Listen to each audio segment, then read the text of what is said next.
Alright, let's keep this thing rolling.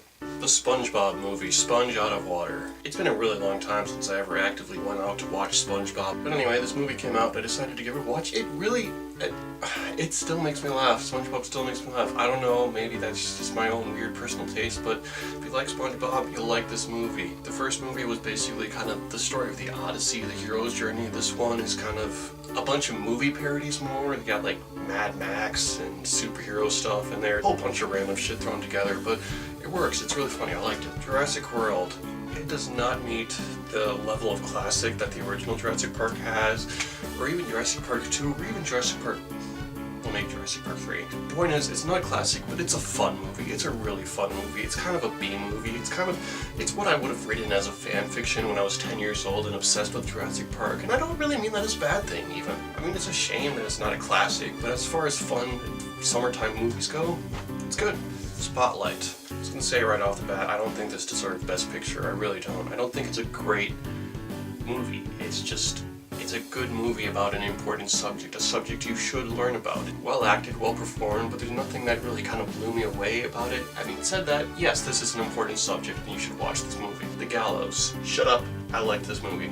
I know I got panned and everything like that, but honestly I think if this movie had come out like 20, 30 years ago, it would have gone down as a slasher classic. So it's kind of nice seeing a new slasher movie of that type that I hadn't seen before. I love slasher movies. They're a huge guilty pleasure of mine. I'm not gonna say they're great movies, but I like them and I like this movie. It had a cool premise, it had some interesting style to it, and it had some actually scary moments. The Peanuts movie. There's not a whole lot to this movie, it's just the Peanuts doing Peanut stuff. Charlie Brown's going after the little redheaded girl, Snoopy's doing his Red Baron thing, they're in school.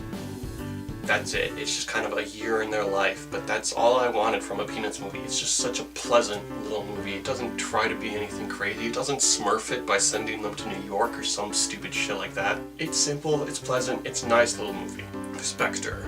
Again, I'm not really the biggest Bond fan. I mean, I like Casino Royale because I think it was kind of a different sort of Bond movie, but didn't really like Quantum of Solace. Skyfall was pretty good. Spectre's about on par with Skyfall for me. I like how they kind of try to tie the Daniel Craig movies together and they kind of try to celebrate Bond, and I liked how they kind of try to build up another story. I hope there's another one to this because they are leaving room open for another one. There's some good set pieces, some good action, actually a couple good Bond girls, and a couple really well-directed moments. For a Bond film, it's good.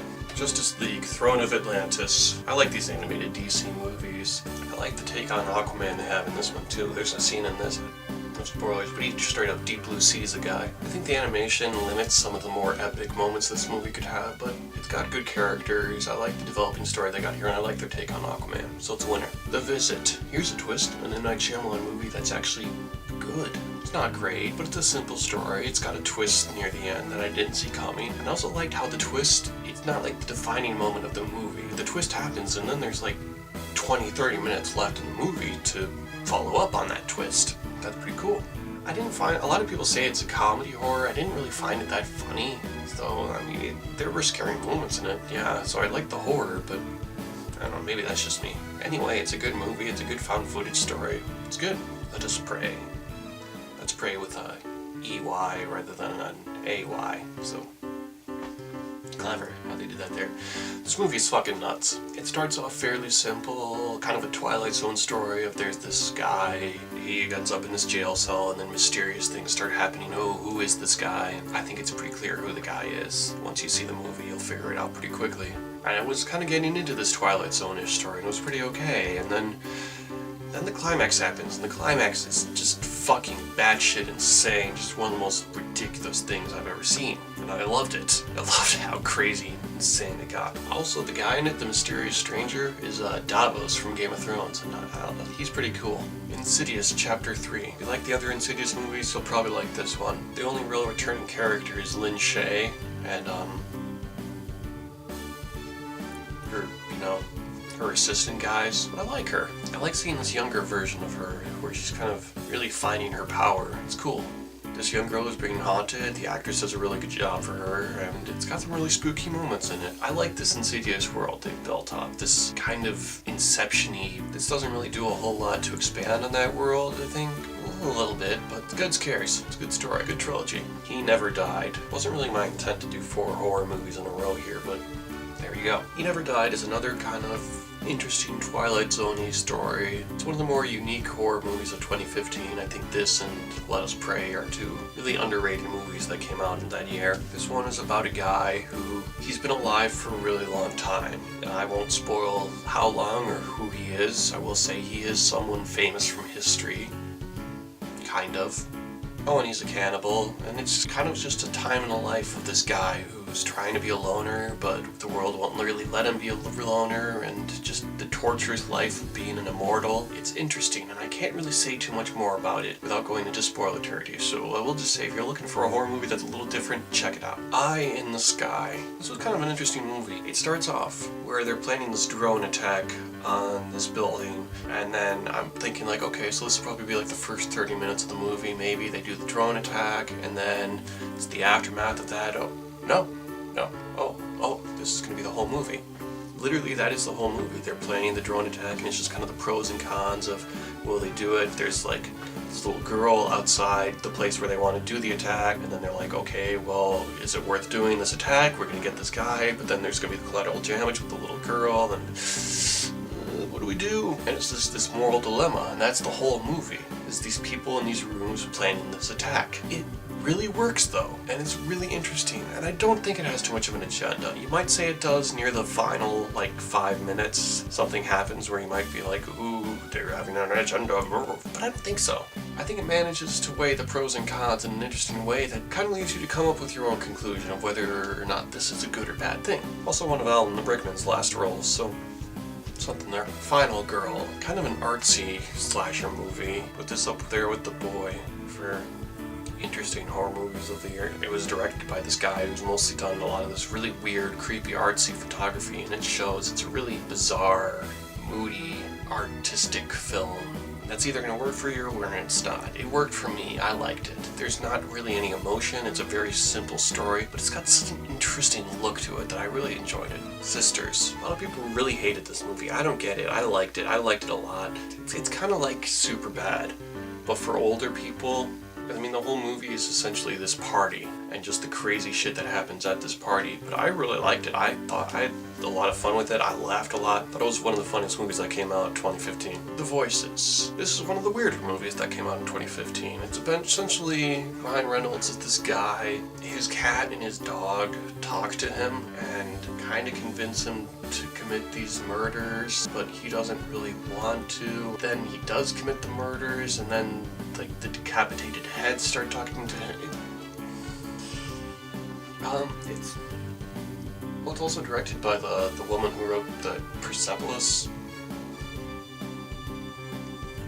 It's weird. It's got a really bizarre mix of comedy and horror, and there's not really anything else like it. It can be creepy, it can be funny. It's a really good role for Ryan Reynolds. He really brings a lot of depth to this damaged character. I enjoyed it. It's strange, but it's good. Ex Machina. One of the most interesting sci-fi movies to come out in some time, I think, is this one. It is essentially questions about what makes a human, what makes a robot humanish, and also the ever important question, would you fuck a robot? This came out before Westworld too, so.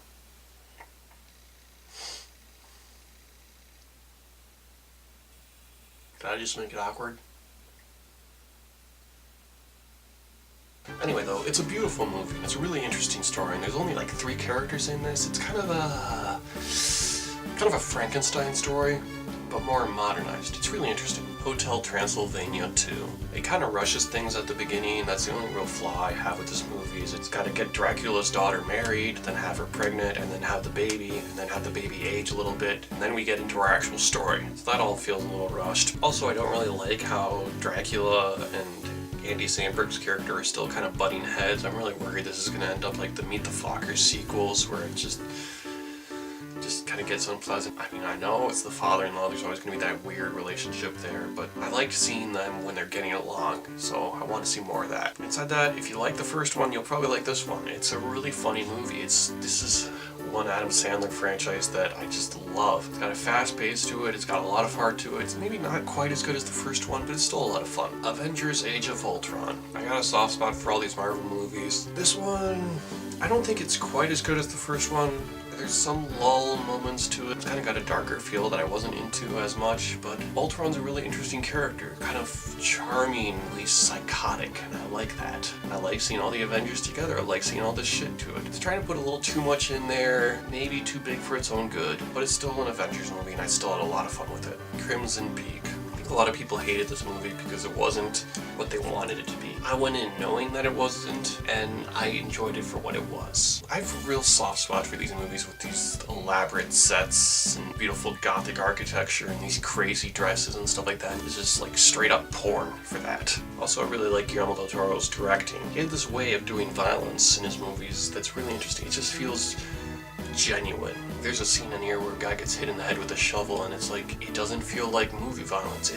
It hurts. It feels real. There's some goofier moments, and the romance just doesn't really work, and the plot is a little all over the place, and there's some lines in here that are just, I don't know, maybe it's a language barrier with Del Toro, but they're just really awkward. But the stuff that's good in here is just so good. It's such a beautiful movie, and that was enough for it to carry for me.